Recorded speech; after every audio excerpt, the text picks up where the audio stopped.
don't buy the book. It was a very strange accident that we wrote that book. It was we'd written a couple of blog posts one year about what would a zombie brain have to look like in order to give rise to the behaviors that zombies exhibit, like why do they walk the way they do and everything like that. And that got picked up and went crazy. And then we got approached by Princeton University Press, and they're like, do you want to turn those blog posts into a book? And we're like, sure, that doesn't sound like a lot of work, and we were very wrong. And I think we've sold like 30, 40 copies. But it was fun. It was basically our attempt to get people, like tricking them into learning about the brain a little bit, and it was a fun idea. I don't know if we do it again anytime soon, but anyway, so thank you for the introduction, Chris. I'm happy to be here. And let's dive right in. All right, so this title doesn't really mean much. Let's just talk about data and stuff. So this is my lab. The work I'm mostly talking about today. So I guess the paper that you all got was the 1/F aging paper. So my PhD student Tammy has really taken up the charge on finishing up or continuing on with the aging research. Unfortunately, I won't be talking about any of her work today. Eric is one of my postdocs, and he's working on some of the computational modeling stuff. I will be talking about his work. As well as Richard Gao here is one of my PhD students. This is an honorary lab member. This is Brad Possel. He's doing a sabbatical in our lab for the year. Technically, on paper, he says it's because he wants to start doing these invasive electrocorticographic recordings that we do. In reality, I think he's trying to escape the Wisconsin winters. And I try and lead with my lab and funding stuff because I forget to do it otherwise or run out of time at the end. So these are my funding agencies. Yay, thank you for money. All right, oscillations. So 1929, this is Hans Berger.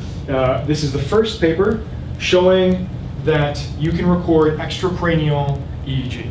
This is published in 1929. What you see here on the top is an electrode placed on the skull, just a normal electrode. And this here is a 10 hertz timing trace. And you can see this visual cortical electrode has these oscillatory bumps. The very first EEG ever recorded showed that you can pick up these oscillations. And he called these the alpha oscillation, which we still use today. Alpha is approximately 8 to 12 hertz. Visual cortex has this alpha dominant rhythm. And over the last ensuing 90-ish years of research, we still don't know a heck of a lot about oscillations. We kind of have some ideas of where they might be coming from, but they still remain a mystery as to, are they epiphenomenal? Are they playing some kind of computational role? Are they doing something useful? Whatever. These are a couple of just sort of founding framing slides here. This is just showing where in the brain are these different oscillations, where they exhibited. So again, this is to orient you if you're not familiar with these plots. This is scalp EEG, as though you're looking from the top down. That's what the little nose is, right? The little ears. And if you look at theta oscillations, and we'll put some like permanent defining things up here just to orient everybody. So these theta oscillations, which are approximately equal 4 to 8 hertz, have this frontal-central dominance. They're very prominent in the hippocampus as well. There's arguing back and forth in literature as to, does this theta on the frontal-central sites, is that really frontal-central, or does that just reflect hippocampal theta? So that's sort of some back and forth. These alpha oscillations, like I said, are approximately equal to 8 to 12 hertz. And as I alluded to earlier, these are prominent in the visual cortex. Very, very strong, very evident, really easy to see, even in the raw data. Funky little aside, these are often said to be inversely related to, the power of these oscillations are said to be inversely related to cortical potentiation. So when the power of the oscillation is higher, the cortical potentiation, the ability for the cortex, for the neurons to fire underneath, is said to be lower, whereas when the power is lower, right, try and get the approximately same frequency there, the cortex is activated. And what's interesting is, this is back in 2010, I wrote these, patients with unilateral prefrontal lesions show higher power in the visual cortex on the side affected by the lesion. And this is largely what I did my PhD research on, was what is the effect of frontal lobe or basal ganglion lesions on lateralized working memory and attention as well as using scalp EEG. With the idea being that our visual system is sort of lateralized in the sense that not like, left motor cortex controls the right. It's not like left eye is right, right eye is left, right? It's separated by hemifield. So information from the right visual hemifield predominantly goes to the left cortex and vice versa before it crosses over 30-ish milliseconds later. With the idea being that a patient with a frontal lobe lesion here, these patients exhibit attention and memory deficits, or here, right, lateralized. Why does that happen? And the hypothesis was that a lesion of the frontal lobe means that the frontal cortex can no longer potentiate the visual cortical neurons on that same side. So you have this top-down modulation of visual cortex from the frontal lobes in order to help guide attention, and that's thought to be done by this gain modulation of visual cortical neurons. And so the loss of that cortex means that you can no longer potentiate the cortex on the same side. So what's interesting is if you lateralize stimuli, if you have a lesion here on the left, and you present a stimulus to the left half of space, and the patients keep central fixation, they do just fine. The visual information crosses, enters the good half of the brain. Attention and working memory processes are intact. Whereas if they have lesion here and you present the stimulus contralaterally, then they have working memory and attention deficits. Patients with basic angular lesions, basic anguli sit a little bit farther down in the network, regardless of the hemifield of presentation, have working memory deficits. And so it's like a network sort of perspective, right? If I cut the cord, the internet going into my house, then my house loses internet, but everybody else in the neighborhood is fine. Whereas if the central station goes down, everybody in my neighborhood is kind of screwed, right? That's the general idea. And it turns out also that if you have a frontal lobe lesion on either this side or this side, then the alpha oscillations on that same side, back in the visual cortex, are stronger than in normal healthy controls, and also stronger in the other side. It's a weak effect, but it's there. And the idea of, currently the popular idea of what are the function of oscillations, if any, just keep appending that to every time I say anything, right? If any. What is the function of these oscillations? It is that synchronized oscillations between brain areas allows for more effective or efficient communication between those areas. And so this would be the neurophysiology of communication. How do brain areas coordinate information transfer?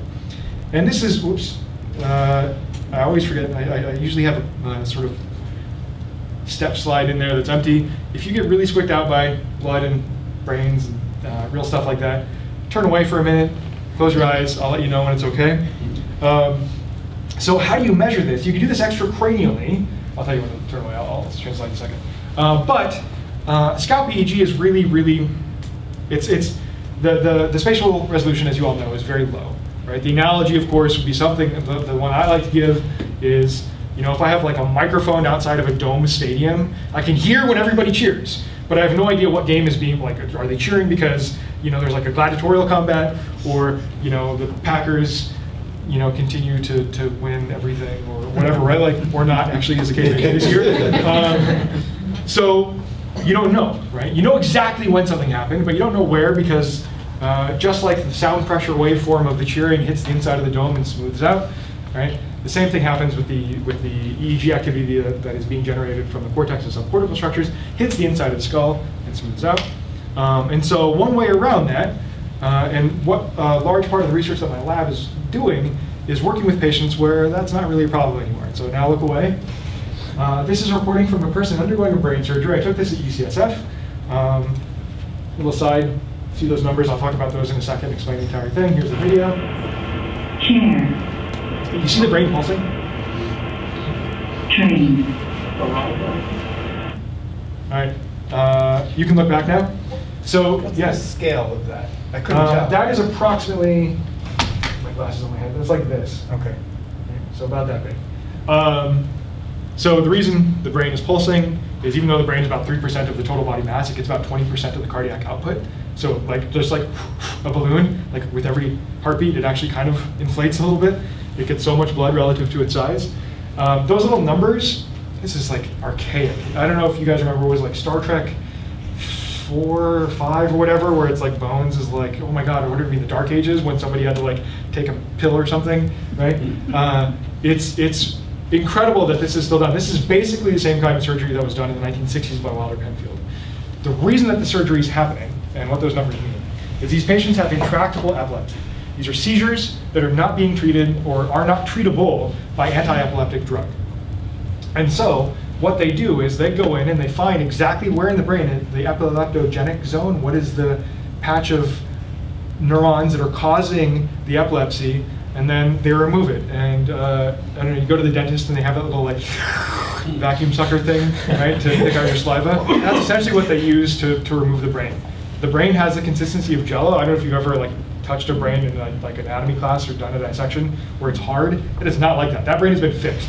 Because if you just like poke a brain a little bit, your finger will sink right in. It's really, really delicate. And so they just use this little sucker and they just remove that part. And something like 90–95% of the patients have seizure reduction, and it's like 75% of them are seizure free after the surgery. So it is very well worth it for these patients to undergo the surgery.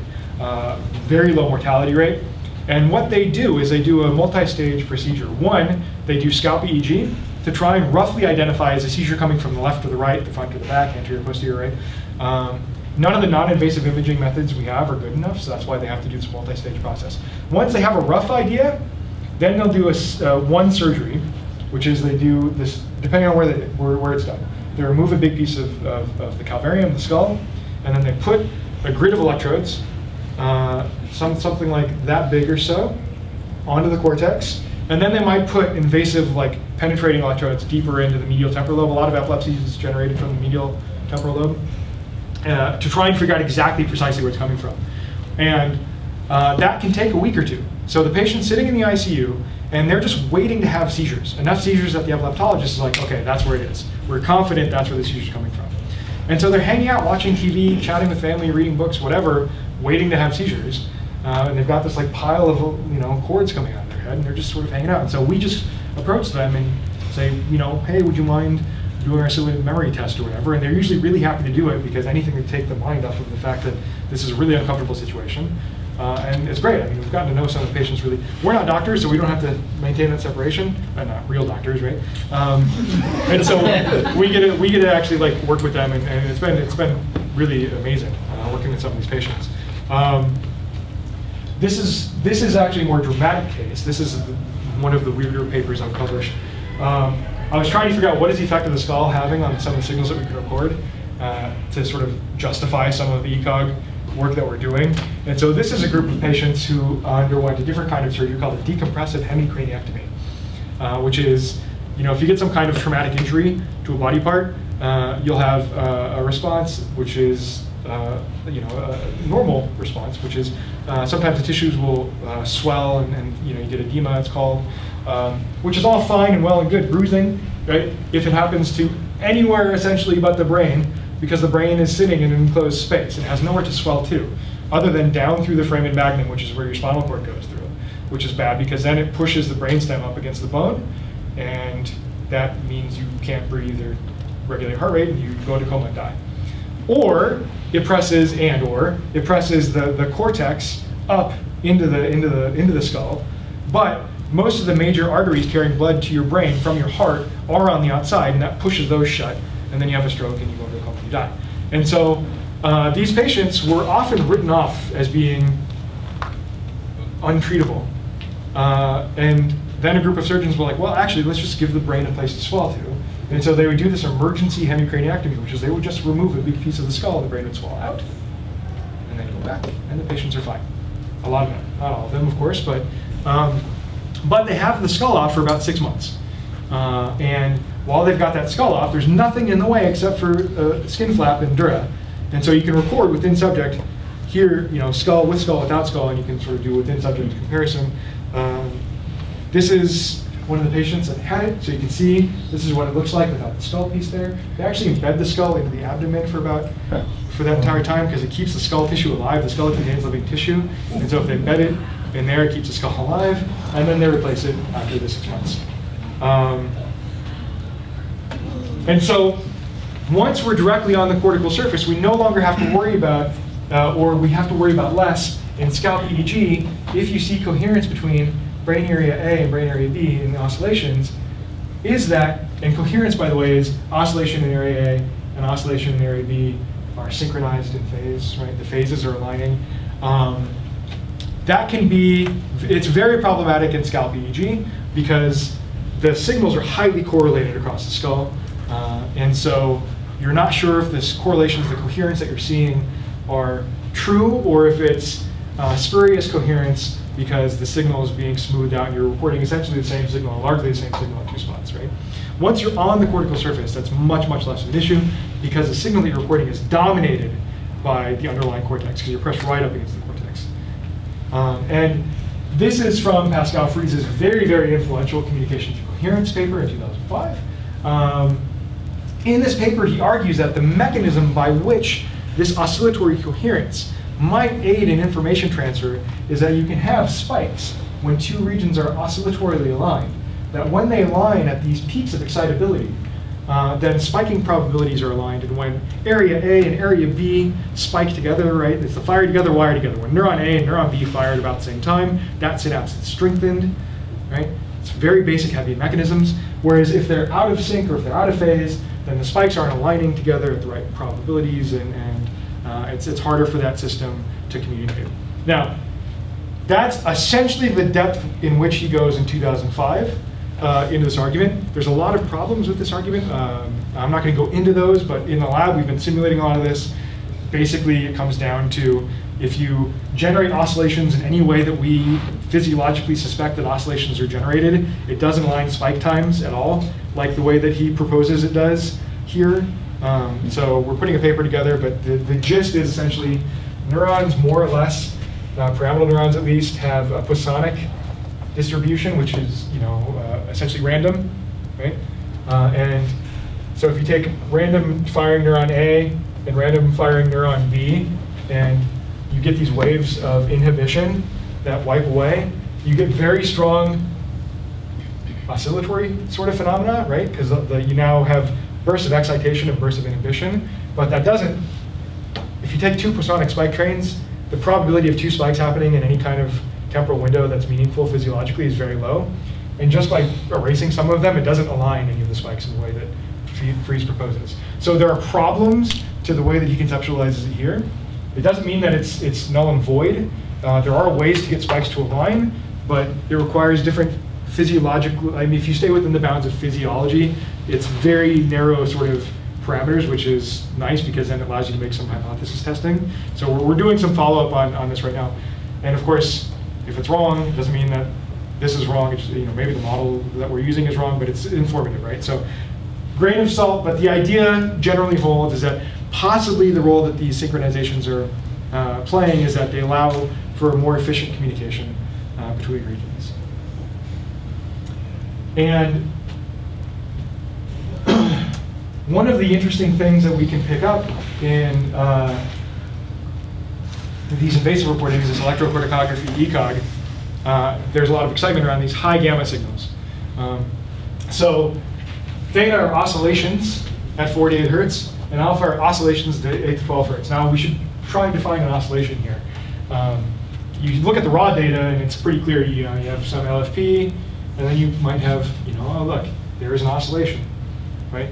So people familiar with the Fourier transform, right? Any time series, any time varying signal can be perfectly represented by a sum of sinusoids, right, of different frequencies and different amplitudes. Actually, technically, it's different frequencies with different phase alignments, right? And so this can be perfectly mathematically transformed from voltage over time to, we'll just say P for power, so people are familiar, by frequency. And in the brain, it has a distribution like this, where very low frequencies have very high power, and then high frequencies have low power, and it drops off in a power law function. And if you do this in log-log space, it'll look something like this, where up to about 10 to 20 hertz or so, it's relatively flat, and then you have this drop-off. That drop-off is called the 1 over f, which I'll talk about a lot here. But usually also have you can have some like bumps on top of that. And literally the definition of an oscillation in a signal is a bump in the power spectrum. This is actually how Bujaki defines it. Do you have a bump in the power spectrum? That's it. And so then that would indicate a presence of an oscillation with a center frequency and an associated bandwidth. So if you could flatten out that power spectrum,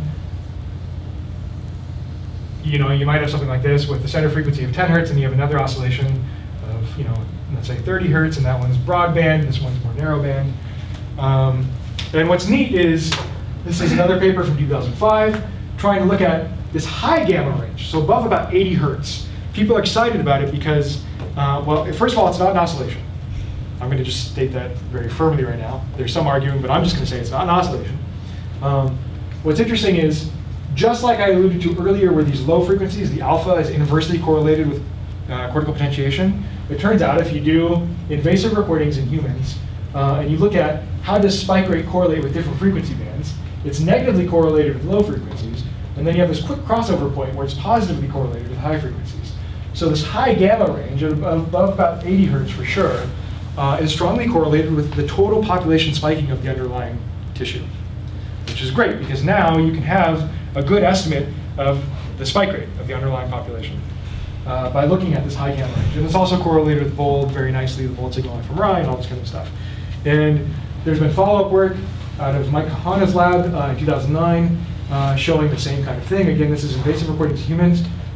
If you look at spike rate here, so as firing rate of the underlying population increases, it's color-coded by bins. This is what the power spectrum looks like. Now, what they argue here is that it's not that the spike rate is just correlated with the high gamma power, it's correlated with the broadband power, which is, you can take this entire power spectrum and just shift it up like this. So it's just broadly, the entire thing is shifted up. So this is more in line with Kai Miller and Dora Hermes have published a lot of work on this, both simulation as well as invasive recordings of humans, showing that firing rate is captured by broadband shifts, not just this high gamma range. Now we're getting into some of the esoteric arguments in the field about, what's an oscillation, what's not an oscillation, what is it broadband versus narrowband or whatever, subband. But the general idea is signals above here are definitely correlated with spiking rate. And this is nice because if you go back through here, this represents spike field coherence. So you have some low frequency oscillation, and that biases the probability of seeing an around spike. That's called spike field coherence. Now, if you assume, or if any of these correlative studies are true, then you can replace spiking here with high gamma power. Right? And so now instead of spike field coherence, you can look at, people call it phase amplitude coupling. How does the phase of a low frequency oscillation correlate to the amplitude of the high gamma power? So far, so good. We have a lot of time, so questions, please. So what's neat, and this is follow-up work from my friend Ryan, who very intimidatingly in his second year of grad school, when I was a first-year PhD student, got this cool science paper, showing that you can see in the human cortex in these invasive ECOG recordings that you have this theta to high gamma phase amplitude coupling. That the probability of seeing high gamma bursts is modulated by the phase of the ongoing theta oscillations. And so my follow-up was, well, okay, well, we know theta is frontal dominant, or we suspect that, and alpha is visual dominant. So the quick follow-up study was, does the preferred carrier frequency to which spiking / high gamma power couples change as a function of topography? And the answer is kind of yeah. And so in the frontal cortex, we see this. So actually, let me walk you through this. Normally, when we do cognitive neuroscience studies, we repeat a ton of stimuli, right? You randomize everything, but you repeat a ton of stimuli, and then you do event-related averaging, right, to reduce noise, right? The cool thing about Ryan's thing was, instead of time locking to an external event, like a movement or the presentation of a stimulus, let's time lock our signal to an internal endogenous brain event, which is the phase of an ongoing oscillation. Let's just treat every time the theta oscillation troughs out or peaks out, let's call that a brain event. And let's time lock to that signal and see what's happening around it. And so if you're not familiar with this plot, this is just like a sort of one over F frequency plot here, just repeated in time. So the colors here represent power, where time is on the x-axis, frequency is on the y-axis, and the color, the more red it is, the more power. And what you see is you can see sort of this banding during certain phases. You see more power above about 30 to 40 hertz, the spiking range, right? In other phases, you see less power. And you see it really strongly here In the visual cortex, you can see that clear banding. Every time this one happens to be trough-ish locked, every time the alpha troughs out, you see this burst of high gamma power. Right, and this is really cool. I mean, you can see this been replicated by tons of people over and over again. It's very clearly in the data. The question is, does it mean anything, right? And so the first follow-up was that I tried to do, which is, can you do this interareally? Which is, can you take the phase of one region and it's coupled to another region? Does that predict the spiking or the high gamma in another region? And so the first paper that I tried this in neuroimage was like an N of 2. It was mostly introducing the method for doing this sort of event-related cross-regional phase amplitude coupling kind of thing. And the answer is, yeah, sort of. I mean, this is statistically significant, but it's weak, but you see it. It's there. The follow-up was trying to be a little bit more grounded and hypothesis-driven. And so, do I have the figure? Yeah, okay. I'm actually going to step to this figure first and ground you in the general idea. For the people who are very behaviorally driven here, I apologize. I'm going to skip over that part because I'm going to try and focus more on the physiology here. And also because I hate the behavioral task here. It's not mine. So my buddy David Batter, he's a co-author on this paper with me. He had these really cool series of papers using fMRI and then in a group of lesion patients using this hierarchical cognitive control task. And what he found is that as the task goals are more simple, see a light flash, press a button, not a lot of complexity there, right? It's very, very simple input-output, light flash. The anterior, more rostral parts of the prefrontal cortex are not involved in fMRI, nor are they needed in lesion studies. Patients with big frontal lesions that are in rostral can do this task just fine. As you start layering on more levels of complexity, so if the flash that you see is blue, then you have to tell me something about the kind of stimulus that you saw. If it's red, tell me something about a different dimension of that stimulus. And then you can layer another set of goals and another set of goals until it's incredibly difficult to explain to subjects and they hate you for making them do this task. But as you start increasing complexity of the task, you start requiring, and I'm going to say require because he has lesion proof in humans on this, you start requiring more anterior parts of the prefrontal cortex, more rostral parts. So I just took advantage of that fact and said, okay, well, we know during more complex variants of this task, during more complex trials of this task, that there needs to be some communication between the rostral parts of the prefrontal cortex and then the more posterior parts of the frontal cortex as the goals get moved back into a motor output. And if it's a simple stimulus response, then there's not communication really needed between these two regions. That's it. That was the very simple conceit of this design. And so the idea here is, okay, let's broadly break up into anterior rostral and then posterior parts of the frontal lobe. Just broadly categorize these two. Oh, I think they're in red. Oh, did I lock it? I understand. Okay, there we go. And you have these ongoing oscillations in these two regions. And so for this is really complicated. I haven't had to explain this to a group in a while. All right, my lab has suffered through this a lot, so let's see if this works. Okay, so you have ECOG recordings. You can take any pair of electrodes and see between this pair of electrodes are the phases of the low frequency oscillations. Here we focus on theta for simplicity. Does the phase carry information about the task condition? Okay, so imagine you're doing an event-related design. And instead of phase, because people don't have an intuition, myself included, for circular statistics, let's pretend it's just ERP amplitude. Right? And so you have your ERP for condition 1. I'm going to just simplify it. Right? It looks like this. This is the average, but there's a lot of variability. And then you have condition 2. Looks like this. Right? And then at each time point, across, each one of these time points represents a bunch of different, like 100 trials for condition A and 100 for condition B, and you run a paired t-test, right? And so you just say, when does it start significantly differing between, the simulator, right? And so you can say, okay, right around here is when that electrode or that signal or whatever begins to significantly encode information about the task, meaning you could separate the signals, right? You can do the exact same thing for pairwise phase between electrodes. Just bear with me and assume that that is true. If you, we have code on my website. You can go to our GitHub and you can see all the circular statistics code, download it, play with it. But that's the gist.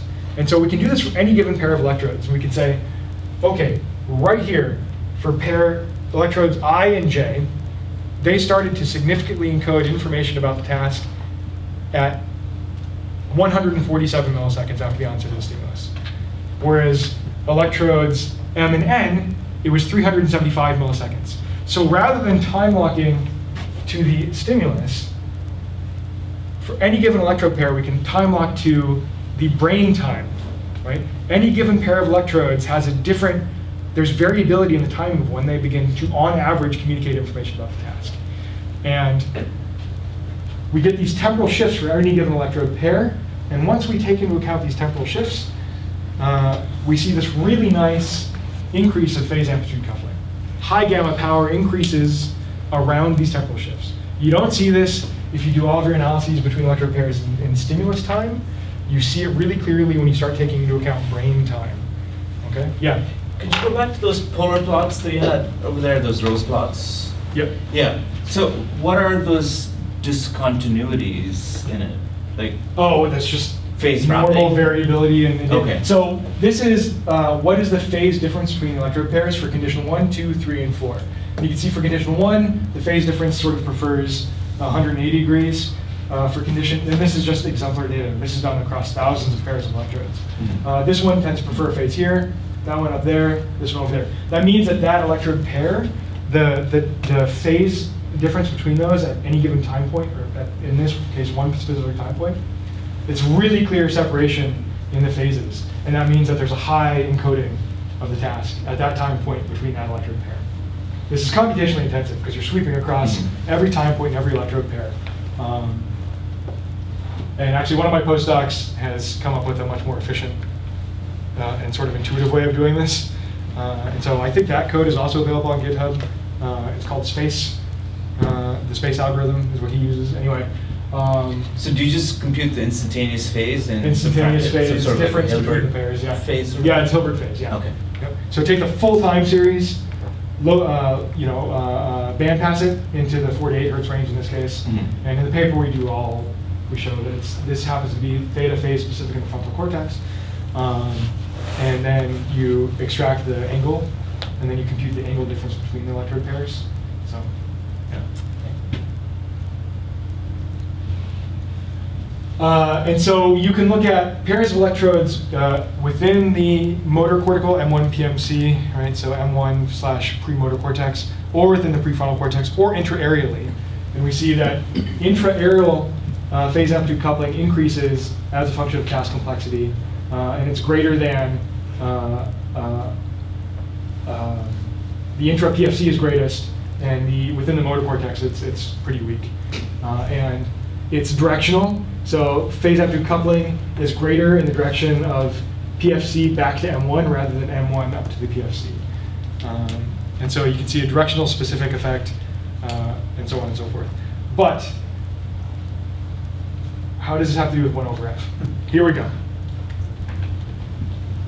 My whole gig, my whole bag was this phase amplitude coupling, spike field coherence stuff is really important for neural communication. More phase amplitude coupling is better. Nancy Capel has shown this, that phase amplitude coupling increases in rats with learning, all this kind of stuff. Cool, phase amplitude coupling is great, except for my colleague Phil Starr at UCSF shows that phase amplitude coupling is also in Parkinson's disease patients, and it's also really, really, really high. And then as soon as they turn on a deep brain stimulator and the Parkinsonian symptoms are alleviated, phase amplitude coupling decreases. So this left me with a little bit of a paradox. So I'm sitting over here saying phase amplitude coupling good. And there's really clear physiological evidence over here that says phase amplitude coupling bad. And so what do we do with this? For people who aren't familiar with Parkinson's disease and deep brain stimulation, we don't know how it works. We're stuck with that. But what they do is they implant a stimulator permanently in the subthalamic nucleus, which is a really easy to identify nucleus on an MRI in patients with Parkinson's disease. And then they turn this stimulator on forever. And they have a little dial that determines stimulation frequency, and they just sort of fiddle with the dial until the patient is better. That's it. It's again, pretty crude, but it works. Here's a patient with Parkinson's disease showing classic bradykinesia, sort of stooped over, show slow shuffling movements, classic Parkinsonian symptoms. Same guy, DBS turned on. Turn around and go back. This is like the classic penicillin. We don't know why it works, but it works, so we're going to keep doing it. You look like you're going fishing. What's the stimulation like? It's just at a particular frequency? Just a particular high frequency tonic constant It's not pulse? Nope. Okay. And so going back to this plot, this is phase amplitude coupling, so it's the strength of the coupling between the low frequency and the high frequency. You can see the clear classic low frequency, in this case beta. This is over the motor cortex. Motor cortical beta is a dominant rhythm. Beta in the 20-ish hertz range to the high gamma. Really clear, really strong phase amplitude coupling. Turn on the DBS, goes away. Turn off the DBS and it rebounds. And so do the Parkinsonian symptoms. So you turn this thing on, DBS goes away, the patient's great. So what gives? All right, this gets to the noisy communication model.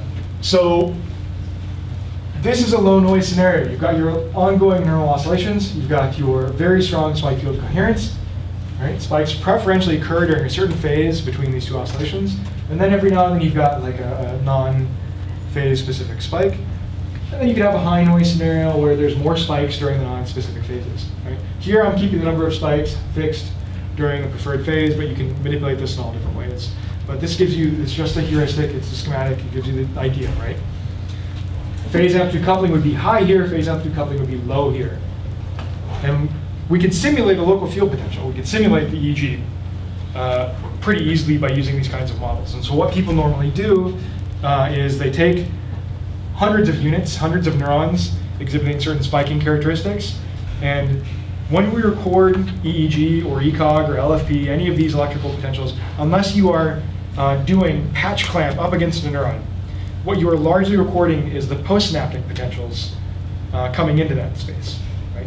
And postsynaptic potentials have two forms, like this, that's two forms, excitatory and inhibitory. Right?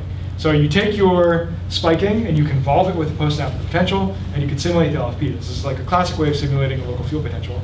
And if we do this, we take our low noise, high phase amplitude coupling scenario versus our high noise, lower phase amplitude coupling scenario, and simulate LFP and look at the power spectra, what seems to happen is that your power spectra begin to flatten out. So the paper, if you read it, my 1/F paper in JNeuro, this is what started it. And then the reviewers asked me to take them all out because they didn't get it. So yeah, this was initially in the paper, but then they didn't like it and they thought it was not okay. So we just stuck with the empirical data. But this is what started my thinking is, like, where does decreased phase amplitude coupling neural noise stuff come from? And so if you didn't read the paper, here's the gist. We had 15 subjects ranging from 15 to 53 years of age, huge heterogeneity of electrode placement. There are actually a lot more subjects than this, but we stuck with frontotemporal electrode coverage subjects because we know that the theta gamma coupling is higher in the frontotemporal. And if we just segregate out median split, take the 8 youngest and 7 oldest, or 7 youngest, 8 oldest, I don't quite remember what this, actually it's the bottom 4 and top 4, doesn't matter. But you can see that the older adults actually have a flatter power spectrum than the younger adults in this higher frequency range. The slope sort of asymptotes faster than it does for the younger subjects. The reason I started this is when I started my postdoc working with Gasly, and I'm thinking about this like phase amplitude coupling problem, we know that in older adults, one of the theories of aging is hand-wavy sort of neural noise and aging hypothesis. And so I was trying to figure out, okay, well, if there's more noise, the argument goes, if there's more noise, older adults have less of an ability to encode stimuli with precision, and so they have higher cognitive variability and lower cognitive performance. That's the idea. And so I was trying to figure out physiologically what would that mean. So from the rat literature, we know that parvalbumin positive interneurons, which are inhibitory interneurons, are preferentially lost in older rats. These seem to die off with aging for some reason, which means you have a loss of inhibition, which means an increase of excitation. Right? So you have more spiking noise. Right? That was the idea. That's what started this. That's why I did the model. That's where all this came from. And it's not in the paper because science doesn't work this way. But when I first saw this effect, I was like, bullshit. That's awesome. That's too good to be true. And so I emailed a friend of mine in Norway who does scalp EEG work, because we followed up and we did this in scalp EEG in the paper, which I'll talk about in a second. And I said, okay, show me your power spectra for your 20-year-olds and show me your power spectra for your 60-somethings. Just plot them on top of each other, send them to me. And he saw the same effect, and I was like, okay, that's good. I didn't put that in the paper because I didn't want to deal with the rigmarole of reviewers not liking more than one data set in a paper, apparently. But that was good, and that gave me some confidence. I've since sent that code to a number of people, given that code, people have replicated this, so I don't know how often people get to say that in science, but somebody actually replicated the work, which is great. And in the ECOG, in the invasive data, we see this linear, or maybe you could, who knows, but there's a linear effect-ish that older adults have flatter slope. Also, going back to this, right, the idea was that with increased noise, you should also see decreased phase amplitude coupling. And so they also showed this decrease in theta gamma coupling. It's just the classic plot showing we do get theta gamma coupling, and it decreases as a function of age. And you can even see this in the lower frequencies in the older adults, that the younger adults have a more steep, older adults have flatter power spectra in the low frequency range even. And this is just a correlation between age and 1/f noise across electrodes. And in this case, we're all doing a visual working memory study, and it's highly correlated almost everywhere, actually, but except for the very sort of lateral frontal sites. Now let's talk physiology again. What the hell's going on? So this is a model that Kai Miller and Dora Hermes have put together. This is just showing what I showed you already, which is you take your action potential events, you have your synaptic stuff going on, you've got your postsynaptic current, and you can simulate the local field potential given this, and this is showing the broadband spectral change as a function of spike rate. You can simulate this very easily. Just like the empirical data from that Manning paper I showed you, where the 1/f broadband shifts up and down as a function of spike rate, we can simulate this very easily given known very basic dynamics. So we have this paper, I'm not going to go into the details of this one, but it's kind of neat, which is we tried to, instead of doing these fits that we've been doing, we have, I don't know if it's public on GitHub yet. It should be, almost, because the paper is just about done, which is, it's a blind algorithm to fit a 1/f component, the slope of the 1/f, as well as identify oscillatory center frequencies and bandwidths. And so here you can see that there are 3 oscillations, 1, 2, 3, 3 bumps, right, with different center frequencies and bandwidths. Now, this is something informally I've noticed, and a lot of people I think have noticed I've talked to. You can see it right here. The lower frequency seems to have a narrower bandwidth and a higher power, and then the higher frequencies have a broader bandwidth and lower power. And so we've taken this algorithm.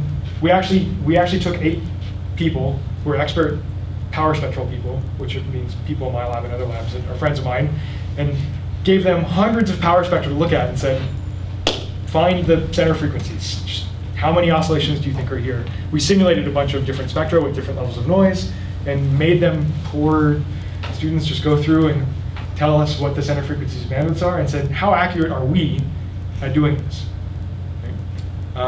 And then how accurate is the algorithm? The algorithm actually performs just as well as the people, slightly worse in some conditions, slightly better in other conditions. It works really well on local field potential, like invasive recordings. We have data from 2 monkeys. Not quite as well in the ECOG, but almost comparable to human performance. And what's interesting is there's a ton of variability. Right? So most people doing oscillatory analyses will say theta is 4 to 8 hertz, alpha is 8 to 12 hertz. This would be a visual cortical canonical alpha oscillation right here. Just it's a Gaussian centered around 10 hertz with a 2 hertz bandwidth. That is your alpha oscillation. Each blue trace in the back is an individual identified visual cortical alpha from different subjects. And you can see how variable, some broader band, some narrower band.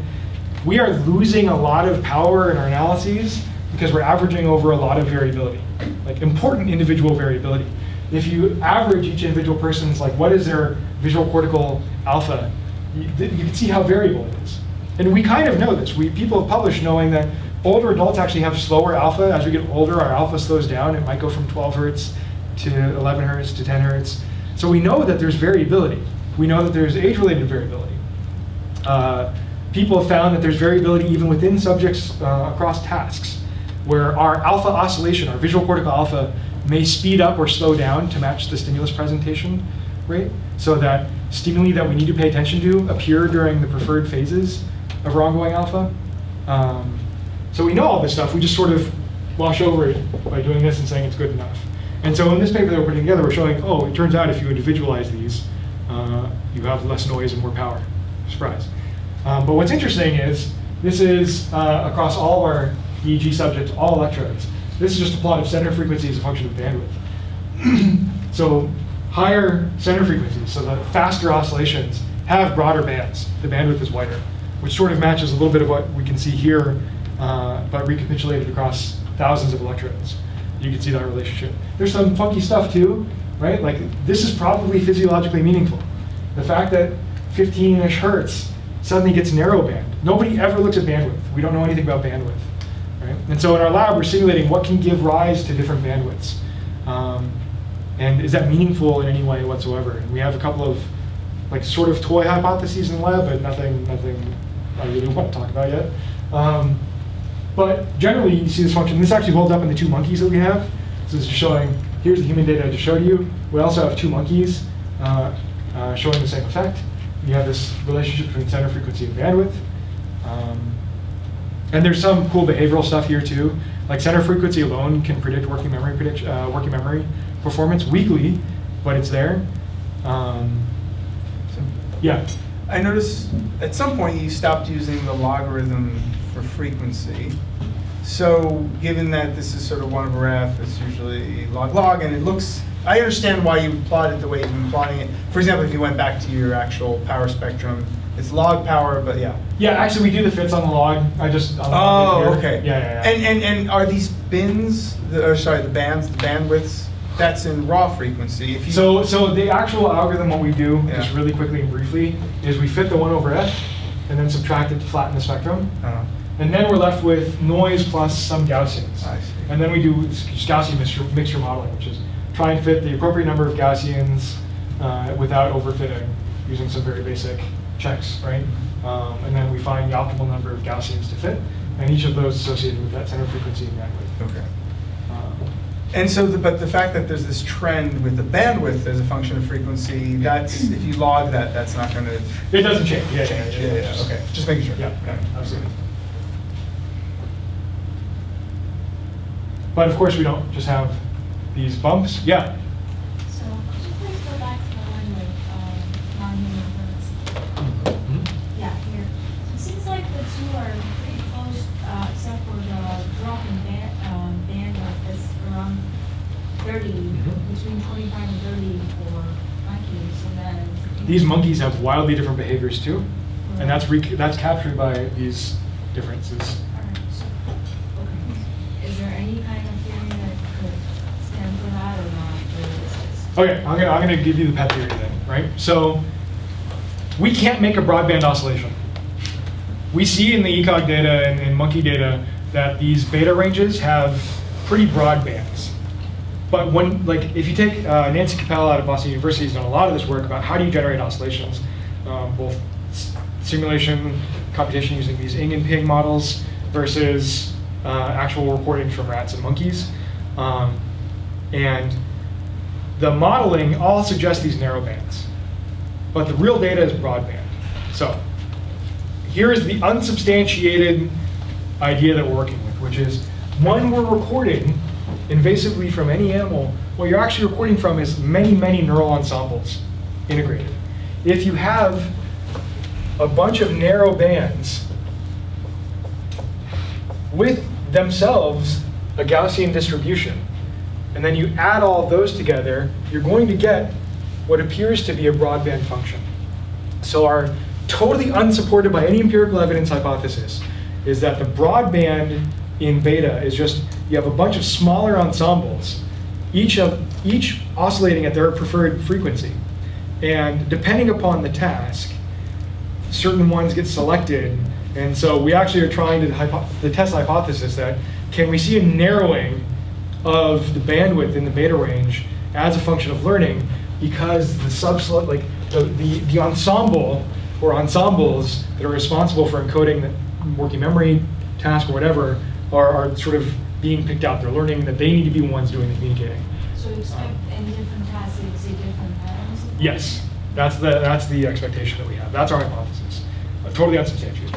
Yeah. So you can model that, right? Yeah. Start with that? Yeah. Does it work out? Yes. Okay, cool. Not only that, but we've actually taken I have an undergrad computer science student.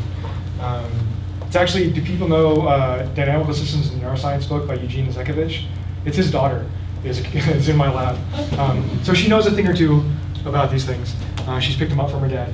And so she created this massive database of time-varying fits of all the data we have. It's like now 500 terabyte database, or gigabyte database, sorry, that she's built of every power spectrum, all center frequencies and all bandwidths across all data, humans, monkeys, rats, everything we have, to see how variable are these things over time.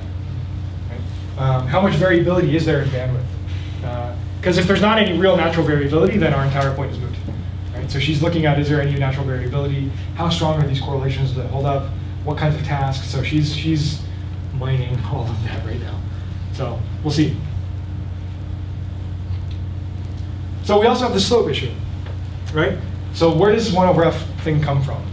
So this is a great paper from Raphael Malek's group by, I forget her name, her last name is Poldvani, showing that the visual cortical slope in the power spectrum, so this is the 10 to 100 hertz range, as you can see here, changes as a function of visual task. So it's not just that all of these other parameters seem to change, not just high gamma power increases the spiking, something about the task types are also changing the slopes. We know, this is Walter Freeman's work, that slope changes as a function of sleep and wake state, and as a function of anesthetic state. So through these dramatic changes, we know that there is variability in the slope. And through some of the modeling that Walter Freeman did, he showed that the slope seems to be capturing the rise time of, in the simulations, of the AMPA, the excitatory postsynaptic potential. So the steeper the rise, I forget which direction it is because we don't actually use this anymore, but this is what predicated, this is where the idea came from. Yeah, so 200's inverse, well, okay, all right, anyway. Doesn't really matter because it's not really open. But your postsynaptic potentials have this characteristic, there's a rise time, like how quickly does it rise, and then how slowly does it decay. An excitatory postsynaptic potential, and I'm just going to do excitatory down here for convention. Right, it has a rise time, and then the decay time, and that can be fit with the double exponential, the rise and then the decay. This is excitatory. Your inhibitory postsynaptic potential has a rise time and a decay time, but it's slower. So this is your inhibitory postsynaptic potential. So these are your GABAergic, these are AMPAergic, and the time scale for people is about 50 milliseconds or so, out to there. I mean, the rise time is very quick. It's like a millisecond, 1.2 milliseconds on average for the excitatory. And he showed through simulation that the rise time is correlated with the slope of the power spectrum. So part of the issue that I've been running into, we have two sort of frustrations right now. One, phase amplitude coupling is good and bad, right? And two, which is where does this slope stuff come from? And the problem is that you can get changes in slope and changes in high gamma power are intermixed. So if I just look at high gamma power as a function of spiking, you can see, for example, here, if I have a power spectrum, a baseline power spectrum in black, and then I have a task where the task causes a flattening of the slope in the high frequencies, that inherently also is associated with an increase in high gamma power. So these two things are like intermixed in a way that we can't really address. You can see it. I mean, that's just going to happen. Right? Similarly, when we talk about power changes, so I said earlier that alpha power is inversely correlated with high gamma power, right, or cortical potentiation. I strongly now suspect that that is an artifact. I think that that is just an artifact of the way that we look at our analyses. So if you go back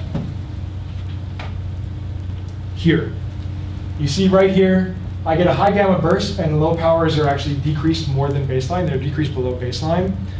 If you look at it, these are called event-related power spectral perturbations or whatever, right? If I do a bunch of tones and I record ECOG, people have seen this, all of this. We had this conversation over beers as grad students, like, why do we always see high gamma power increase as low power decrease? Oh, because alpha power and beta power are inversely correlated with cortical potentiation. You have this crossover period around 20 to 30 hertz where there's no difference, but then you get this high gamma power increase and this low power decrease. I think that's an artifact of the way that we do our power spectral analyses. If you take a power spectrum, and I'm going to do log space for simplicity's sake now, with an alpha oscillation, and you rotate the entire damn thing, but you keep everything else the same, including the size of the alpha potential, what's going to happen with the rotation is there's some point where the rotation happens that's not, you're not going to be able to detect any statistical significance between condition A and condition B because they cross over, the variability is low. But the low powers are all decreasing and the high powers are all increasing. So I strongly suspect that this inverse relationship that we see in a lot of cases, I'm not going to say all cases, but in a lot of cases that we see between low power and high power is not two separate processes, it's one thing, the power spectral rotation. Right? People are breaking these power spectra up into individual bands and treating them as their distinct entities. We need to be treating the power spectrum as a uniform statistical entity. It is one thing that is reflecting the underlying cortical activity of some sort. And that's what I'm arguing sort of here, is that this is a true oscillatory reduction. Everything else stays the same. It's just the oscillatory bump that has been reduced back to the 1/f background level. Here is translation. You just get a broadband increase of power equally across all frequencies. This is a rotation, crossover point. Low powers decrease, high powers increase. This is some mix of the two. Right? And so the motivation for creating an algorithm to sort of do these fits is, in one sense, to try and remove our preconceptions. Just let the algorithm do it blindly and tell us statistically we can say, here is the equation for the power spectrum. It's 1/f to some slope parameter plus Gaussian 1 plus Gaussian 2. It's done, right? We no longer human intervention. And the reason that we think this matters is here's what I showed you before: excitatory postsynaptic potential and inhibitory postsynaptic potential. We know that the mix of these is what's generating local field potential, the EEG that we're recording. And the sort of common wisdom is that you cannot distinguish between the, it's just, you have they're mixed together. You can't distinguish between whether it's excitatory or inhibitory. And that sucks because pretty much every neuropsychiatric disorder out there is associated with some kind of EI imbalance in one direction or the other. And so we think that's wrong. We think we can't. So here's what a GABA kernel looks like, and here's what an AMPA kernel looks like. If you do a Fourier transform just of that waveform, these are what they look like. A GABA, so inhibitory, has a steep slope. It's flat in the low frequencies. Anyone that does 1/f fitting ignores that first part of the 1/f because it's flat, and we we don't know what that is, and then there's an E and it drops off. And then we'll focus on that drop-off point. We get that drop-off for free. That is the shape of the Fourier transform of the postsynaptic potentials. We don't have to hand wave and do two separate fits anymore. That is just the shape of the postsynaptic potential. We get that for free. And the excitatory postsynaptic potential has a slightly longer, its knee is farther out, the knee is the transition point, and it has not as steep of a slope. So what I'm arguing is that we can estimate the EI balance, what is the relative contribution of excitation and inhibition, based upon that location of that knee and the slope of that power spectrum, that 1/f portion of it. And we can do very simple fitting of any given power spectrum and see what is the relative contribution. Now, here is the evidence, because that's a bold claim. All right, one, we can do simulation. We take relative, so in the cortex, we have about a 4-to-1 ratio of excitation and inhibition. We convolve our spikes from inhibitory and excitatory with the GABA kernels, and we get a realistic looking LFP. Pretty straightforward, standard model, the Chi-Miller thing, this is what people use. And as we screw around with the ratio of E to I, here's what the different fits look like. Now, note, these don't really look strongly physiological, these are extreme cases. But as you can see, as you start screwing around, if your only contribution is E and I, right? There's other contributions to the signal, but if your only contribution in the model is E and I, you can see that as the EI ratio is lower, so it's dominated by inhibition, the slope is more negative. And as you get more excitation dominant, the slope begins to flatten out and you get this sort of shifting at the knee. And this is just quantifying that EI ratio as a function of the power law slope. Okay, that's the simulation evidence. We can control that. What else we got? So we have hippocampal data from rats. And this is the true in green power spectrum in the rat. And it's got the theta oscillation. Rat hippocampus is theta crazy. The neuron spike at the theta rhythm. In rat theta, it's like 6 to 12 hertz, but it's strong. But then you have the background 1 process, and we can do this nonlinear fit to try and estimate the AMPA and GABA kernels. And what we get is the AMPA contribution in blue and the GABA contribution in red. And this is as a function of depth in the hippocampus. We know physiologically in the hippocampus, as you get deeper and deeper in the CA, in the cortical pneumonitis, the EI ratio changes. And this is our estimated EI ratio as a function of the depth in the CA1, which recapitulates the direction of the known physiology. So that's nice converging evidence with the simulation, but we're not there yet. This is optogenetic silencing of inhibitory neurons now. This is in rats, or mice, sorry. We optogenetically turn off inhibitory interneurons. So we increase excitation, decrease inhibition, and so here, and this is in 2 rats with optogenetic silencing. Here's the control condition. We silence interneurons, and E becomes more dominant over I. These are based upon these fits. Okay. So we have, so far, simulation, sort of general anatomy. We just know in rats the CA depth and the relationship between EI. Causal evidence now here of silencing inhibitory interneurons and changing the EI ratio. We can estimate this from the 1/S slope. And the final piece of evidence is the weirdest one, and I'm shocked that it worked, but I like it. So, people familiar with the Allen Brain Atlas? The Allen Brain Atlas, Paul Allen donated like $1 billion of his own cash, right? He's one of the co-founders of Microsoft, to create the Allen Institute up in Seattle, which is being run by Christoph Koch of consciousness, visual fame, right? With the goal of looking at its high throughput gene expression. So they're looking at 20,000 gene probes. They started with mice brains, and they're looking at where in the brain are all of these 20,000 genes expressed with which strength. And they've done this for 6 human brains now, too. And so what we did is we took the Allen Brain Atlas data, and we said, okay, show us where all of the AMPA genes and all of the GABA genes are across the brain. And we took all of our invasive human data, and we said, okay, here's the EI ratio from gene expression in the Allen Brain Atlas data for all the different brain regions, the cortical regions that they have, and find the closest, and it's actually a little bit more complicated than that, but find the closest electrode locations in the human brain we have and fit the slope. And that's what these are. So as the log EI ratio as estimated from gene expression in the Allen Brain Atlas data increases, the power spectral slope flattens out. And this is using 2 different methods of what is a radius, which we're looking at. So it's sort of showing that if we stick only to the stuff really close, the gene is spatially undersampled, the gene expression. So we have to make some, we have to sort of rope in, say, well, we have an electrode here, but the closest gene expression is actually over here and over here. So we have to sort of spatially interpolate, and that's done using different radii.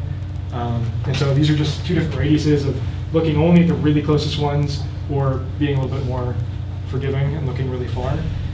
And so what we're arguing, and this is a paper that my grad student Richard Gao is putting together, is that the power spectral slope, this 1 over f, contains information. It is the relative EI ratio of the underlying population.